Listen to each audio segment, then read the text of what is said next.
to another episode of This Week in Cleantech, a roundup of the week's biggest stories you need to know in climate and clean energy in 15 minutes or less. Today is Friday, November 3rd, 2023. I'm Renewable Energy World Editor-in-Chief John Ingold. Tim McDonnell from Semafor will be joining us shortly. I'm joined once again by Cleantech PR veteran Mike Casey of TigerCom. Mike, it's been a couple of weeks. How are you? I'm good, my friend. Tell me how the trade show was last week. The show was good. So Gridtech Connect Forum Northeast was in Newport last week, and it was very well attended, and we had a great time, man. It was really unique to see utilities, developers, and regulators actually engaging in a positive way around interconnection, and so that was refreshing. And we're excited to, it's not official yet, but I think the plan is to keep coming back to beautiful Newport year after year to host that Northeast regional event. So it's exciting times, and we'll be in the Southeast in February, so check that out. And I am just let you know, I will accept your invitation to be the keynote speaker at next year's show. That's no problem, John. Just go ahead and extend that invitation to me when you're ready. I would love to, Mike. We'd be honored to have you. You didn't attend in Newport last week. I didn't take it personally. I know you're busy, but a lot going on. Okay, so we want to remind all of our listeners that you can nominate the stories that we feature each week by emailing us at thisweekincleantech@tigercom.us. And of course, as always, we'll have a link to that in the episode description as well. But before we start, Mike, we teased this a couple of weeks ago. We're going to start honoring and recognizing a Cleantecher of the week. So the idea here is big and small accomplishments, your peers, nominate them and let us know who caught your eye, whether it was a big deal, financing agreement, workforce development, what have you. We want to feature those people in our sector on this show. So this week, this one comes from me. We're honoring Lauren Glickman and the Encore Renewables team, who earlier this week energized the new solar research and training facility at the University of Vermont alongside Senator Bernie Sanders. And you're seeing some of those photos now. The facility will provide students with hands-on learning opportunities and help build the pipeline of talent that the clean energy industry so desperately needs to continue growing. So congrats to the Encore team. Mike, I know you're very passionate about workforce development. So what do you think of that pick? I love Lauren Glickman. She and I go back a long way, and I'll just say is nicely done, Glickman. You deserve it. Yeah, agreed. Okay, get us started, Mike. Okay, our first story is from CNBC's Kat Clifford, why some of the clean hydrogen hubs in the U.S. plan to use natural gas, a fossil fuel. What do you think, John? Yeah, so some quick background. We did talk about the hydrogen hubs on previous episodes, but the Department of Energy recently announced the winning applicants of a total $7 billion for several regional hydrogen hubs in the U.S. to push the development of clean hydrogen. Jennifer Granholm, the Energy Secretary, is all in on hydrogen, calls it the Swiss Army knife of zero carbon solutions. 2 of those hubs are going all in on renewables. The rest are mixing in nuclear and even natural gas with carbon capture. And factor this, listeners will remember my conversation on the topic with Jesse Jenkins from Princeton University back in September, where he cautioned about the ways we could go wrong with green or clean hydrogen subsidies going toward fossil fuels. Mike, what did you think? I think there are 3 pieces of bad news for the gas industry. The first is that not all hydrogen is created equal. Second, if we're going to use hydrogen to address the climate crisis, then we've got to produce it through renewables and not burning natural gas. And third, you got a lot of lobbying muscle, but it doesn't mean that propaganda can be equated to reality. So making sure these hydrogen hubs are legit and not greenwashing is a big deal. The good news is they're not going to get all the money up front. They have to prove themselves at every step because there's a tax credit at play. The 45V credit can be a game changer. It can really push companies to make hydrogen with less pollution.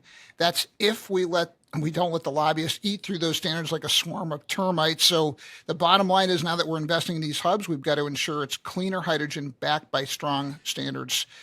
John, and Mike, story a number last, yes, sir. A last point on that. How much Manchin influence was involved in the awards of those applications? That's what I want to know, because there are a lot of gas companies associated with this, and just a fraction are going to, totally green projects. So I think that's important to point out, and maybe something we'll learn more about down the line.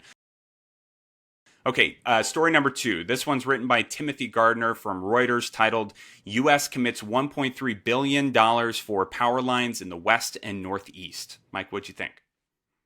Transmission is one of the 9 barriers to the clean energy transition, and we're talking about a significant move by the Biden administration. It's committing to $1.3 billion to support new power lines, 3 of them, that'll run across 6 states in the West and the Northeast. You mentioned Jesse Jenkins, whose team at the Princeton Repeat Project reported that if the U.S. doesn't build new transmission capacity faster than the recent snail crawl that we've got, we're going to lose 80% of the pollution reduction potential enabled by the IRA. We would actually end up needing to meet extra energy demand by burning more coal. So there's a lot at stake here.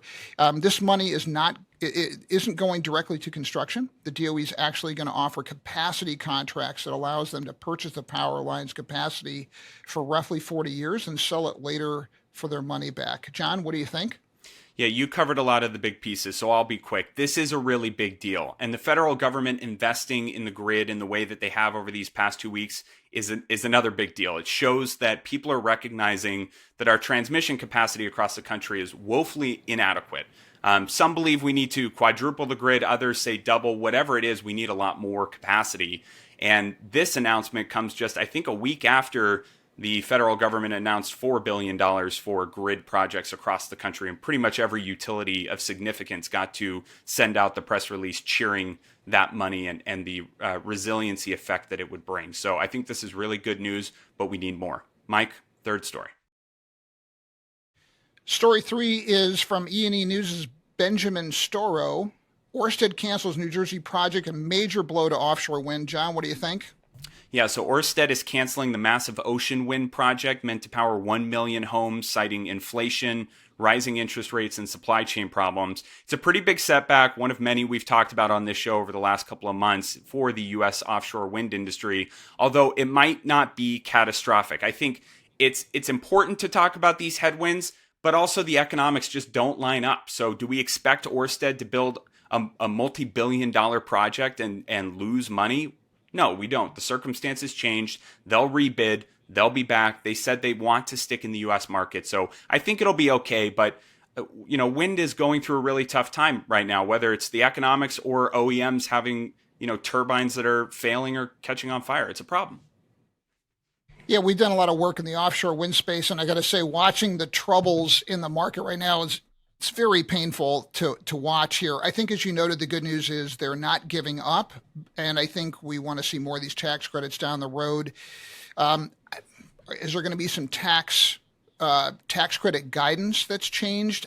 I'd like to see it, but I think the good news is that offshore wind at scale works. We know that from the Northern European experience, and I think that's really the important thing to keep in mind.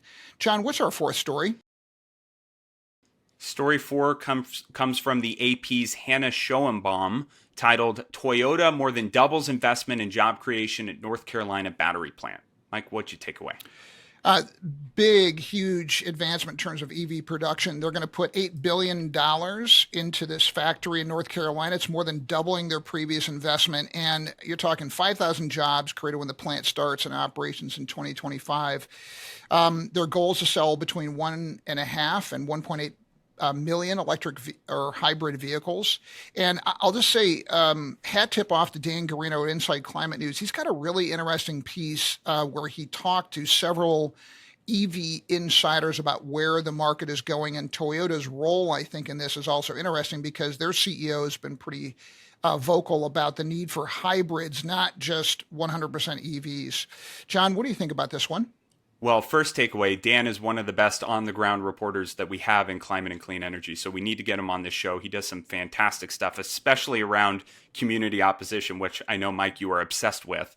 So we'll get Dan eventually. But the Toyota takeaway for me is finally they're getting it. The hydrogen play for them was the big thing 10 years ago. They wasted a lot of money on that push. I think they're recognizing that they need to catch up to other automakers in this EV transition. It's not a fad. It's not a choice on technology anymore. We know what won, and so they need to get behind this. And it's obviously a job story too, but I think this is more telling about Toyota's strategy and their recognition that, we're off and running by this point. All right, Mike, what's our last one?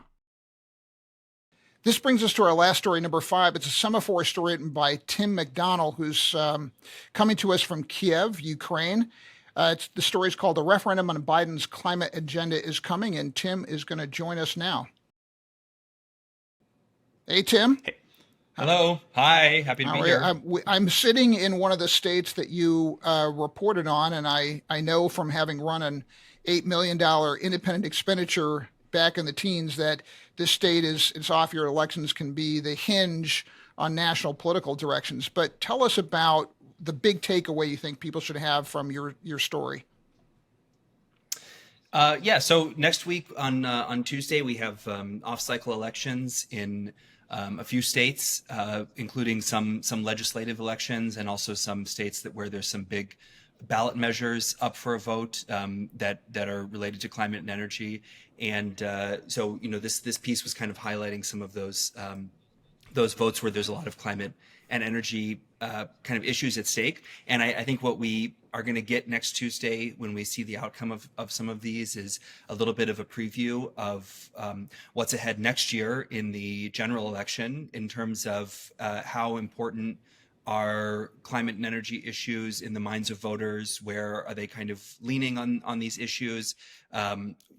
What's the extent to which the Inflation Reduction Act, which, for us speaking on this pod and people listening is very front of mind, but I think for many American voters is still maybe a little bit mysterious. I think that there's a lot of polling to suggest that people are not totally aware of all the benefits there and kind of connecting all the dots there. So the votes in Virginia and Pennsylvania and Texas, Maine, some other places that we're going to see on Tuesday, we'll get a little bit of a preview of where some of those issues are going and are also important for climate and emissions in their own right too, because there's a lot of sort of policy on the line depending on how some of these votes go, and I can talk about more details there. Yeah, Tim, looking forward to hearing more about that. My biggest interest in these elections is how do we parse the impact of Bidenomics and the Inflation Reduction Act and all these monumental climate moves from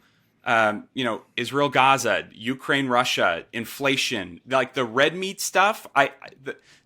The skeptic in me worries that Bidenomics and running on something that is so important could be to the detriment of a national campaign like that when, some families are struggling. And we know that there are more front and center conflicts at play than climate, which can feel like a distant problem. How do we separate all that? And maybe that's more of a question for the Biden administration, but curious your thoughts there. You're absolutely right that there's a lot of issues at play. I mean, you mentioned a few. There's also abortion, gun rights, healthcare, education, totally. Inflation. I mean, people, you know the list.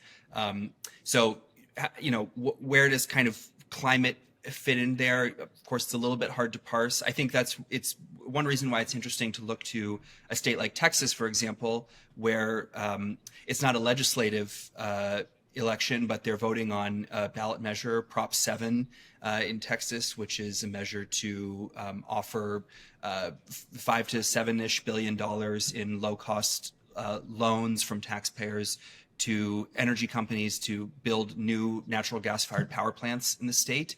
It's kind of a controversial measure. Not totally clear that that's the solution to Texas's energy reliability crisis, and we can talk more about that. But that's one where there's a sort of, clear kind of, pro-emission, emissions increase or kind of, clean energy choice for voters to make. So that one will be very interesting. And something similar happening in Maine also with making a new municipal power utility there. So there are some that are interesting to see. And and I think we'll just have to see what happens in Virginia, for example. And if